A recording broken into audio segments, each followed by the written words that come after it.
Here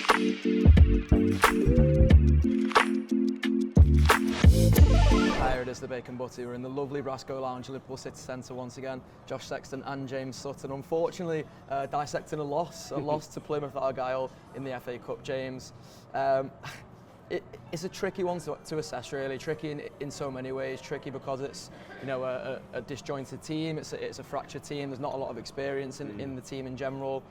You end up being a little bit disappointed in the experienced lads for not sort of standing up and being counted in that moment. But equally, the one thing you would say with this game yesterday and this tournament, I guess in general, the FA Cup this season, is it's the least important of all the ones Liverpool have got to go for right now. Yeah, it's disappointing. It's disappointing for a number of reasons. It's disappointing, as you reference, the senior players, especially goal scorers, not really setting the place on fire. Yeah.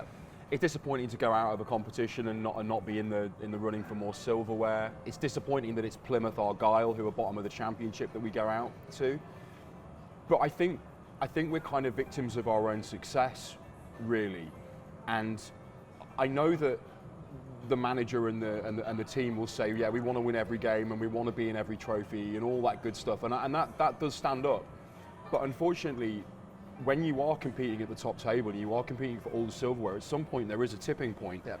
There is a point that exists where you have to make sacrifices and you have to make compromises. It's the reason that nobody wins the quadruple. Yep. Like, it's mental. You can't do that. No. So at some point, yeah, so something has to happen. And look, we've got 5 Premier League games in the next 16 days, I think. Yep. That's bananas. And that's the priority. And at the end of the season, when all's said and done, I don't think anyone's going to be too sorry that we went out to Plymouth.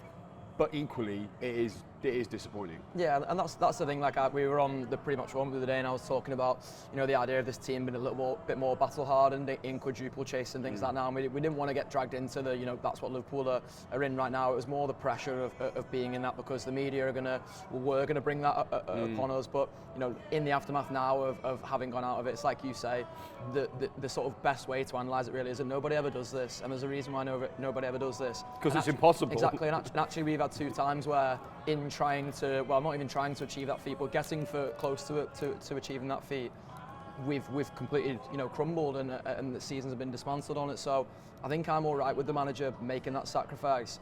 It's a tough one, because again, on the post-match pint yesterday, we were talking about the bench and whether the bench could have been stronger, but the way the manager can reverse that is to say, listen, I could have brought Salah off the bench there, and if Salah gets injured, you'd have all been fuming with me. Yeah, exactly. As I said, it's there's a tipping point, and there was no way yesterday that the manager was going to put a strong bench out. No. There was just no way.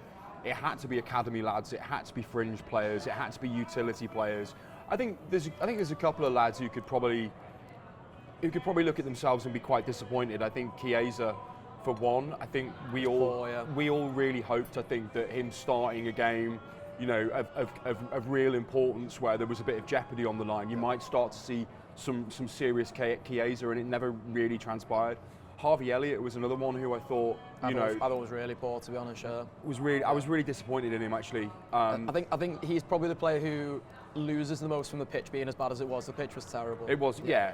But yeah, of course, there's always, there's always things you can say. There's always, fundamentals and things. But ultimately, you've got to do the business. And yeah, he was poor yesterday. But then, you look at Diogo Jota and Luis Diaz. They don't cover themselves in glory either.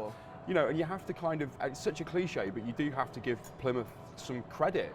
They were really, really dedicated. They were really motivated. They were really up for it. And for a team that's had no success, they've just had Wayne Rooney. Yeah. That's how unsuccessful they've been. So glad it wasn't Wayne Rooney. So glad it wasn't Rooney.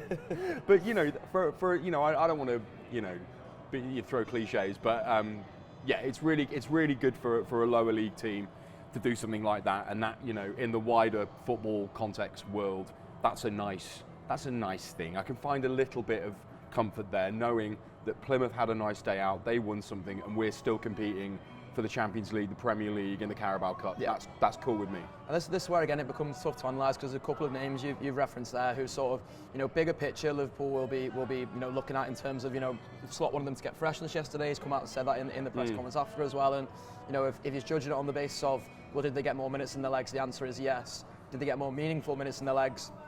again, you could go either way on, did they play well in those minutes and do more to push themselves further to the sort of starting 11 picture? No, and that's where... YouTube, press the button, become a member of the Anfield Wrap from the heart of the city of Liverpool. The best way to enjoy all your Liverpool-based videos, everything you need, every single day. It is the Anfield Wrap.